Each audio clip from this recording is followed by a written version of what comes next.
오늘 하나님의 말씀은 한계가 없는 하나님 말씀의 축복이라는 말씀입니다. 참 우리가 이제 말씀의 실제와 이 부분을 많이 달려왔고 또 달려가고 있습니다. 그런데 이 하나님의 말씀을 우리가 지킬 때에 하나님이 우리에게 얼마나 큰 축복을 해주시는지를 오늘 이 신명기 28장이 너무도 잘 알려주고 있습니다. 아멘. 그 명절을 맞아서 다들 이 덕담을 하시잖아요. 특별히 이제 자녀들에게 덕담을 많이 하셨을 텐데, 저는 이런 생각을 해봤습니다. 예, 덕담 중에 많은 덕담이 있는데, 참 이 말씀에 비추어 봤을 때, 이 덕담도 굉장히 참 좋겠다라는 생각을 했어요. 그게 뭐냐면 우리가 일전에 나눴던 신명기 8장 3절 말씀, 사람이 떡으로만 사는 것이 아니라 하나님의 말씀으로 산다라는 이 덕담, 이것을 우리가 우리 자녀들에게 손손들에게 해줄 수 있는 최고의 덕담이 아닌가, 그런 생각을 해봤습니다. 왜냐하면은 이 신명기 8장 3절 말씀은 하나님께서 이스라엘 백성을 광야에서 40년 동안 인도하신 후에 주신 말씀이거든요. 그러니까 우리 인생으로 말하면 40년이라는 지난 인생의 경험을 깔고서 40년 동안 지난 인생을 살아왔잖아요. 광야 같은 인생을 살아온 이후에 하나님께서 주신 말씀이 바로 그것이거든요. 내가 광야 40년 동안 먹이기도 하고 또 줄이기도 하고, 하나님이 이스라엘 백성을 그렇게 인도하셨다는 거죠. 먹이기도 하시고 줄이기도 하시고 또 낮추시고, 그러면서 하나님의 만나를 내려주셔서 인도하셨는데, 이렇게 이 어려운 광야 생활을 40년 동안 겪게 하신 그 목적은, 그것은 너희들 스스로 사람이 떡으로만 사는 것이 아니라 결국 우리 인간이 살아가는 그 방법은, 그 삶의 비법은, 삶의 힘은, 삶의 능력은 하나님의 말씀이다 라는 것을 알려주시기 위함이었다, 이렇게 말씀하잖아요. 그러니까 이것을 우리 자신의 입장하고 이렇게 우리 자신과 이렇게 바꾸어서 보면, 우리 그 부모님들도 자녀들보다 많게는 적게는 30년, 40년, 50년 이렇게 많은 인생을 사셨잖아요. 많은 광야길을 걸었잖아요. 그 광야길을 걸으면서 때로는 어렵고 힘든 과정을 다 겪었는데, 그러면서 그때 명절에 만났어요. 자녀들과 함께 했어요. 그 자녀들에게 해줄 수 있는 말이 바로 이 말인 것 같아요. 내가 살아보니까, 지난 세월을 살아봤는데, 사람이 떡으로만 사는 것이 아니고 하나님의 말씀으로 살더라. 이 이야기를 우리 신앙인들은 최고의 덕담으로 해줄 수 있는 게 아닌가, 그런 생각을 해보았습니다. 오늘 말씀을 통해서 이 하나님 말씀으로 산다라는 것이 최고의 덕담으로 또 우리 마음에 새겨지기를 축복합니다. 하나님의 말씀으로 산다라는 것을 주님이 가르쳐 주셨어요. 가르쳐 주셨고, 그러면서 우리가 지난 시간에 말씀을 나눴던 것처럼 우리가 하나님 말씀으로 산다는 것을 알고 하나님 말씀을 지켜 행할 때 놀라운 하나님의 기적과 축복과 은혜가 있었음을 성경을 통해서 확인해 주셨습니다. 또 우리가 지난 우리의 삶을 통해서 또 우리가 알았죠. 우리가 하나님의 말씀을 지켜 행할 때 하나님이 주시는 그 놀라운 은혜와 축복이 있다는 것을 우리가 알게 된 것이죠. 이 지난 시간에 우리가 시편 1편 1절로 6절 말씀을 봤잖아요. 근데 제가 이제 이 말씀을 보면서 하나님 말씀을 지켜 행할 때 하나님 말씀이 우리에게 주시는 축복이 어떤 축복들이 있는가라는 것을 이제 성경을 통해서 이렇게 정리를 해봤어요. 이제 무한하게 많이 정리할 수 있는데, 이제 대표적인 말씀을 통해서 보니까 시편 1편의 말씀은 이런 축복이더라고요. 시편 1편 1절로 3절을 보면 그러잖아요. 복 있는 사람은 세 가지를 안 하죠. 악인들의 꾀 따르지 않고, 죄인들의 길 서지 않고, 오만한 자들의 자리 앉지 않고. 이것이 이제 하나님 말씀을 지켜 행하는 것, 그 말씀의 생활 아닙니까? 그렇게 하면서 또 하나님 말씀을 지켜 행하는 것 있죠. 오직 여호와의 율법을 즐거워하여 그 율법을 주야로 묵상하는 자다. 이렇게 말씀하잖아요. 그러니까 하나님이 금하시는 것, 대표적으로 금하시는 것이 세 가지라는 것을 딱 알 수 있죠. 상금이요, 상금. 죄인들의 길. 이건 하나님이 무척 싫어하셔. 근데 이것도 보면 되게 재밌어요. 복 있는 사람은 죄인의 길에 서지 아니하며, 이게 아니에요. 그죠? 복 있는 사람은 죄인들의 길에 서지 아니하며, 이렇게 말씀하고 있어요. 그럼 이걸 보면서 우리가 뭘 아냐면, 복 있는 사람은 딱 단수의 단수. 많지가 않아요. 복 있는 사람들은 이게 아니에요. 복 있는 사람은 죄인들의 길에 서지 아니하며. 그러니까 뭡니까? 이 복 있는 사람을 하나님이 가르쳐 줬는데 복 있는 사람이 참 많지 않다는 것을 알려주잖아요. 복 있는 사람은. 반면에 죄인들은 많죠. 그래서 복 있는 사람은 그 죄인들의 길에 서지 않고, 또 악인들의 꾀를 따르지 않고, 다 들이붙었어요. 그 다음에 오만한 자들의 자리에 앉지 않고, 이렇게 딱딱 구별을 해주셨어요. 규정을 해주셨어요. 그러니까 이걸 보면 참 우리가 하나님 말씀을 생활하면서 살아야 되는데, 하나님 말씀을 지켜 생활하며 살기가 매우 어렵고, 하나님 말씀을 어긋나서 사는 사람들이 많다라는 것을 이 들자를 통해서 알려주잖아요. 그러면서 이제 하나님의 말씀을 주야로 묵상하는 자, 이 사람이 이제 복 있는 사람인데, 안타까운 것은 복 있는 사람들이 돼야 되는데 복 있는 사람 이렇게 해서 참 우리에게 많은 긴장감을 주고 또 안타까움을 주는데, 어떤 복이 임합니까? 시냇가에 심은 나무와 같다. 축복의 종류를 알려주죠. 시냇가에 심은 나무는 어떤 나무입니까? 시절을 따라 과실을 맺는 나무죠. 시절을 따라. 그리고 이제 그 뒤에 또 뭐라고 말씀을 해줬냐면, 시절을 따라 과실을 맺으며 그가 하는 무엇이 모든 일이 다 형통하리로다. 이렇게 말씀해 주셨어요. 그러니까 시냇가에 심은 나무와 같은 그런 복을 받는다 그 말입니다. 하나님 말씀을 지켜 행할 때, 하나님 말씀이 우리 생활화될 때 시냇가에 심은 나무의 축복을 받았는데, 그 축복이 뭡니까? 그가 하는 모든 일이 다 형통하리로다. 그러니까 이 하나님 말씀의 축복이 그가 하는 모든 일이니까 뭡니까? 일상의 삶, 일상의 생활이 다 복을 받는다, 이렇게 말씀을 해주잖아요. 우리가 하나님 말씀을 지켜 행하며 생활하며 살 때 우리 일상의 삶이 다 복을 받는다는 것을 알려주는 것이 시편 1편이다. 그 다음에 이제 우리가 보았던 여호수아 1장 7절 8절 보면, 여기는 이제 여호수아 1장 7절 8절 말씀도 시편 1편 말씀하고 똑같아요. 거기 보면 모세가, 나의 종 모세가 내게 명령한 그 모든 말씀을 지켜 행하면, 이렇게 말씀하고 있고, 그 다음에 또 뭐라고 말씀하냐면, 이 율법책을 내 입에서 떠나게 하지 말며. 그러니까 하나님의 말씀을 너의 입에서 떠나게 하지 말아라. 그건 뭡니까? 시편 1편 2절에 여호와의 율법을 즐거워하여 주야로 묵상하라. 똑같죠? 똑같은 내용입니다. 반복이 서로 이렇게 연결되고 있어요.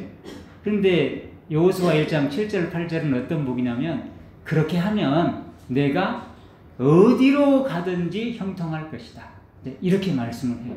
그러니까 좀 틀리죠. 시편 1편은 시냇가에 심은 나무와 같은 복을 받고 무엇을 하든지 모든 일이 다 형통할 것이다 이랬고, 여호수아 1장에서는 무엇을 어디로 가든지 형통할 것이다, 이렇게 이제 서로 틀려요. 그러니까 우리가 그게 있잖아요. 우리가 일생을 살다 보면 하는 것이 있고 그 다음에 어디로 가는 것이 있고 다 다르죠. 근데 우리가 하나님 말씀의 생활화가 되면은 무엇을 하든지 복을 받는다는 것이 시편 1편 말씀이고 여호수아 1장 말씀은 어디로 가든지 내 앞길이 평탄하게 되고 그리고 형통할 것이다 이렇게 말씀을 하거든요. 그리고 이제 시편 1편은 무엇을 하든지 복을 받는 시냇가에 심은 나무의 복은 일상의 삶의 복이죠. 생활의 복이죠. 그 다음에 여호수아 1장에 어디로 가든지 내 앞길이 평탄하고 형통할 것은 무슨 복입니까? 우리의 어떤 목표, 우리의 목표를 이루는, 꿈을 이루는 복이죠. 그 복은. 우리가 그 맥락을 알고 있죠. 가나안 땅을 점령해야 되잖아요. 근데 그 가나안 땅은 아직 가보지 않는 길이죠. 가보지 않는 길. 아직 안 가봤지만 이제 가야 될 곳이죠.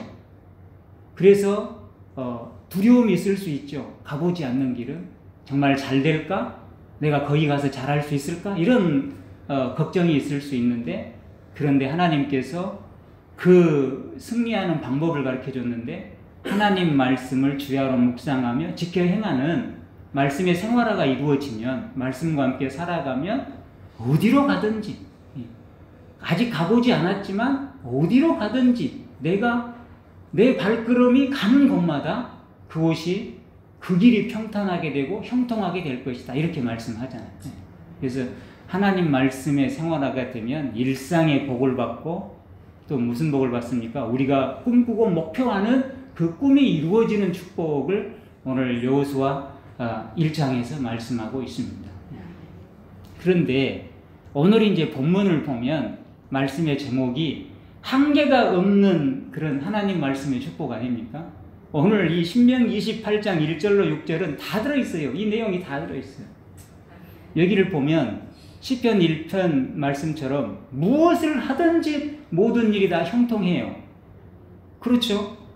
우리가 3절부터 보면 성읍에서도 복을 받고 들에서도 복을 받고 내 몸의 자녀와 내 토지의 소산과 내 짐승의 새끼 소와 양의 새끼가 복을 받고 내 광주리와 떡반죽 그릇이 복을 받을 것이며 그러니까 뭐예요? 시편 1편 말씀처럼 무엇을 하든지 다 복을 받는 내용이 다 나와 있어요. 그 다음에 어디로 가든지 또 복이 또 여기 다 나와 있어요.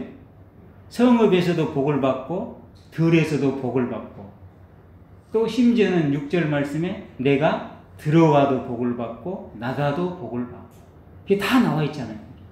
그래서 이 신명기 28장은 정말 하나님의 말씀을 지켜 행할 때 하나님 말씀과 함께 우리가 살아갈 때 하나님 말씀이 생활화될 때 우리가 받을 수 있는 그 축복의 그 모든 부분을 다 이렇게 말씀해 주시고 있어요. 또한 1절을 보면 뭐라고 말씀합니까? 하나님의 말씀을 삼가 듣고 지켜 행하면 이게 이제 하나님 말씀의 생활화가 이루어지면 하나님 여호와께서 너를 세계 모든 민족 위에 뛰어나게 하실 것이다. 이렇게 말씀하고 있잖아요. 세계 모든 민족 위에 뛰어나게 하시는 것은 뭡니까? 이것은 바로 우리의 꿈과 목표를 이루어주는 것하고 똑같은 것이잖아요. 그래서 신명기 28장은 정말 하나님의 축복의 한계가 없다라는 것을 알려주고 있어요. 하나님의 축복은 한계가 없어. 한계가 없어. 세계 모든 민족 위에 뛰어나게 하는 그런 꿈과 목표를 이루어줄 수 있고 또 성읍에서도 들에서도 또 들어가도 나가도 어디로 가든지 그곳에서 하나님의 그 축복을 받을 수 있는 그런 말씀을 해주시고 있고 또 무엇을 하든지 심지어는 무엇도 복을 받습니까? 내 몸의 자녀, 내 토지의 소산뿐만 아니라 내 짐승까지도 복을 받는다. 짐승까지도 복을 받는다.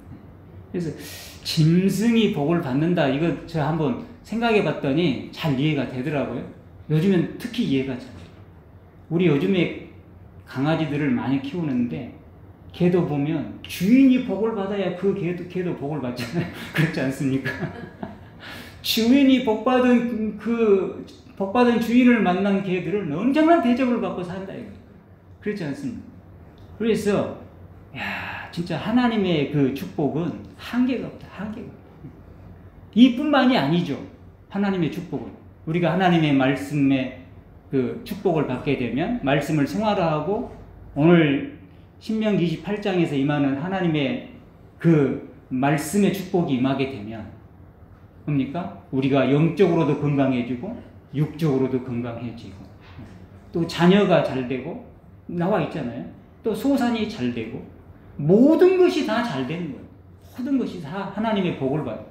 그래서 뭐라고 말씀했습니까? 들어가도 복을 받고 나가도 복을 받는다. 그래서 오늘 이 신명기 28장 1절로 6절에서 말씀해 주시는 것은 하나님의 말씀의 축복은 한계가 있다 없다? 한계가 없다라는 것을 우리에게 알려주고 있어요. 그러면 이 한계가 없는 이 하나님의 축복을 그럼 이것을 어떻게 해야 될 것인가? 바로 오늘 우리들이 이 한계가 없는 하나님의 축복의 주인공이 되어야 할 줄로 믿습니다. 아멘. 그래서 올 1년을 우리가 살아갈 때 우리 교회 목표를 정했잖아요. 말씀의 실제화를 통해 말씀의 축복화를 이루자. 그래서 말씀의 실제화로 어떤 축복화를 이룹니까? 시작은 미약해도 나중은 창대해지는 초미 정도의 축복을 이루는 올 한 해가 되자. 이렇게 이제 목표로 나아가고 있잖아요. 그런데 알고 보니까 하나님의 말씀을 통해서 우리에게 주시는 축복이 오늘 본문을 보니까 한계가 없더라. 한계가 없더라. 하나님 말씀을 삼가 듣고 지켜 행하면 2절 말씀 내가 내 하나님 여호와의 말씀을 청정하면 그 다음에 말씀하죠. 이 모든 복이 내게 임하며 내게 이를 것이다. 이렇게 말씀해 주시고 있어요. 근데 그 모든 복은 오늘 뭡니까?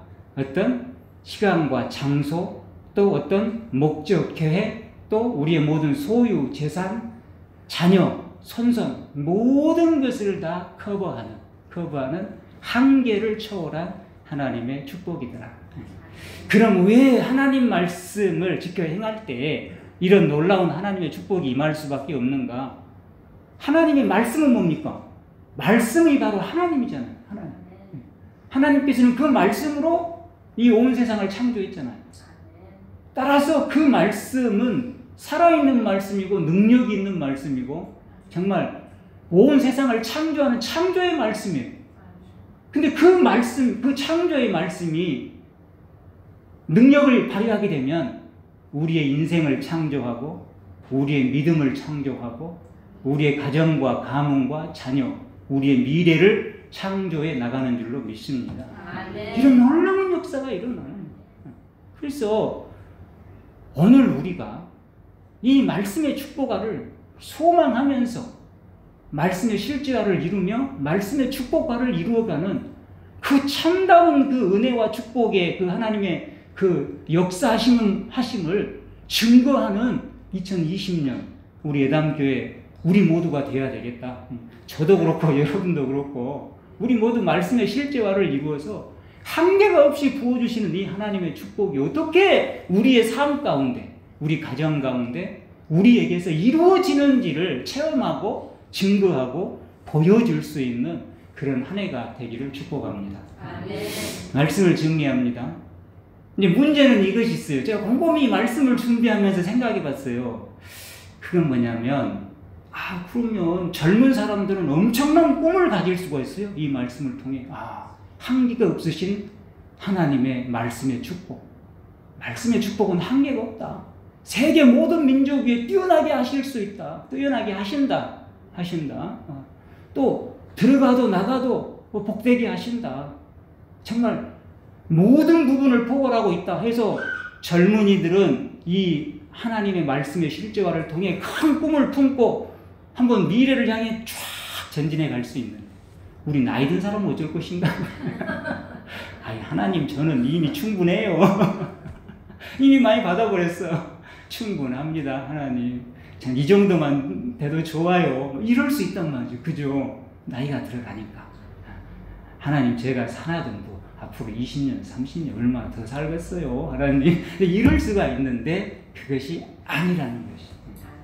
왜냐하면 우리가 모세를 봅시다. 모세는 말씀의 축복가 언제 이루어졌습니까? 80세에 이루어졌다. 80세. 빨리 이루어진 사람 있어요. 요셉. 요셉은 몇 세에 말씀의 축복가 이루어졌습니까? 30세에 이루어졌어요. 30세까지 하나님 말씀을 지키며 살았어요. 요셉이. 그렇지 않습니까? 그 감옥에 가서도, 감옥에 가면서까지도 하나님 말씀을 붙들고 살았어요. 그랬더니 요셉은 30세에 천지가 개벽을 했어요. 요셉의 인생에 있어서. 감옥에 있던 그 인생이 어디로 가버렸습니까? 거의 왕자리 옆으로 가버렸잖아요. 그렇잖아요. 그렇게 천지가 개벽을 해버렸어요. 요셉과 같은 경우도 있지만 또 누구와 같은 경우도 있다? 모세와 같은 경우도 있다. 그런데 성경을 많이 보다 보니까 요셉과 같은 경우보다 누구와 같은 경우가 많더라? 모세와 같은 경우가 더 많더라라는 것입니다. 그래서 우리가 개인적으로 보면 하나님 전 됐어요. 충분해요. 그냥 이렇게 적당히 살다가 그냥 갈래요. 근데 그게 아니고 하나님은 뭡니까? 이 모세를 통해서 놀라운 역사를 일으키신 하나님이셨어요. 아브라함도 몇 세의 말씀의 축복가 이루어졌어요? 100세 이루어졌잖아요. 아브라함에게 아들을 주어서 민족을 누리겠다는 말씀을 줬는데 그 말씀이 축복으로 변한 시기는 100세예요. 100세. 무려 25년간 아브라함은 그 말씀을 붙들고 살았어요. 그 말씀에 생활을 해 나갔어요. 그랬더니 그 말씀을 버려버렸다면 이루어지지 않았을 건데 그 말씀을 붙들고 그 말씀과 함께 25년을 동행했더니 말씀의 생활을 했더니 25년 후에 100세에 이루어졌잖아요. 또 우리가 요즘 누가복음 보면서 엄청 은혜 받은 사람 있죠. 엘리사벳과 사가랴. 이 사람들도 세례 요한을 낳았는데 언제 낳았어요? 늙어서 이제 아이 못 낳는다고 할 그때 그 말씀을 지키며 살았는데 근데 그때 그들의 꿈과 하나님의 축복이 좋은 소식이 그들에게 임하였다라는 사실이에요. 그러니까 말씀의 축복하는 젊어서 일어나면 좋은데 젊어서 일어난 요셉과 같은 경우 또 한 사람 더 얘기하면 다니엘과 같은 경우도 젊어서 일어났어요. 다니엘은 소년 때에도 마음을 딱 정해가지고 하나님 말씀을 지키며 살기로 포로로 끌려가서도 확 마음을 단단히 먹었잖아요. 그래서 그 말씀을 지켰을 때 정말 놀라운 기적이 일어났죠. 나라가 3번 바뀌고 왕이 4번 바뀌어도 다니엘의 그 총리 자리는 안 바뀌었다라는 것입니다. 이게 뭐 기적 중에 기적이 아니겠습니까? 이런 역사를 이룬 사람도 있지만 그렇지만 누구도 오히려 더 모세나 엘리사벳이나 아브라함처럼 늦게 말씀의 축복화가 이루어진 사람도 있다라는 거예요. 그래서 우리 나이가 좀 있다 할지라도 이 하나님 말씀을 통해서 이루어 가시는 한계가 없이 이루어 가신 하나님의 그 축복을 소망하며 나아갈 필요가 있다 없다? 있다는 것이에요. 저도 그래요. 저도 이제 제가 54살 그냥 뭐 밥 먹고 살고 그냥 이래도 되는데 근데 그게 아니에요. 하나님께서는 어떻게 역사하실 줄 몰라요. 그렇지 않습니까? 요셉 얘기를 들었지만 요셉은 어디서 올라왔어요? 감옥에서 올라왔지 않습니까? 그 하나님이 이루시면 그런 일이 일어나는 것이에요. 모세는 어디서 올라왔어요? 둘에서 양치고 있다가 60만 장정만 60만인 이스라엘 백성을 인도하는 목자가 되었잖아요. 그래서 하나님께서는 우리를 어떻게 사용하실지 모른다. 우리는 한계가 있고 우리는 늙었고 또 젊었고 여러 가지 이 조건이 다르지만 하나님께는 조건이 필요하지 않다라는 것이에요. 그리고 또 우리가 긴장하며 더 소망을 바라며 말씀의 축복을 사모해야 될 이유, 우리에게 오늘 주신 축복을 유지해 가는 것도 누가 해줘야 돼요? 하나님이 해주셔야 되고, 그리고 또 나만 말씀의 축복을 이루고 말 거예요. 우리의 자녀도 있고 선손도 있고. 하나님 말씀하잖아요. 하나님 말씀을 지켜 행하는 자는 몇 대까지 복을 준다? 1000대까지 복을 준다. 하나님 말씀을 거역하는 자는 몇 대까지 혼내신다? 3, 4대까지 혼내신다. 그래도 하나님이 좋으신 하나님이에요. 3, 4대만 혼내고 잘하면 1000대까지 복을 줘. 그러니까 우리가 할 수 있는 게 뭔가? 오늘 명절인데 우리 부모들이 할 수 있는 게 뭔가? 가장 중요한 것은 말씀의 축복화를 이루되 그 말씀의 축복화가 이렇게 자녀들에게 대대로 이루어갈 수 있는 그런 하나님의 축복의 가문을 이루어가는 그런 저와 여러분 우리 모두가 되어야 할 줄로 믿습니다. 우리가 자녀들에게 뭘 해주고 이것도 매우 하지만 그것은 한계가 있잖아요. 그런데 하나님께서 이루어 주시고 하나님이 책임져 주신 것은 한계가 없고 그것을 통해서 하나님이 지켜주셔야만 되기 때문에 그래서 젊으나 설령 나이가 많으나 오늘 28장 1절 6절에 하나님 말씀의 축복하는 이루어야 한다, 이루지 않아야 한다? 반드시 이루어 나가야 할 줄로 믿습니다. 그래서 올 한 해 우리 모두 말씀의 실제화로 하나님의 축복을 경쟁하시기를 바랍니다. 한번 경쟁하며 나아가 봅시다. 하나님이 어떻게 우리 가정에 역사하고 우리 자녀들에게 역사하고 나에게 역사하고 하나님이 어떻게 우리 가정과 기업에 역사하셔서 우리를 이끌어 가시는지 하나님이 어떻게 내 건강을 치료하시고 강건케 하시고 굳게 세워 가시는지 하나님의 말씀의 실제화를 통해 신명기 28장의 축복을 완전히 이루어갈 수 있는 저와 여러분 저도 들어가야 돼 빼면 안 돼 우리 모두가 되기를 다시 한번 주님의 이름으로 축원을 드립니다. 아멘. 기도하겠습니다.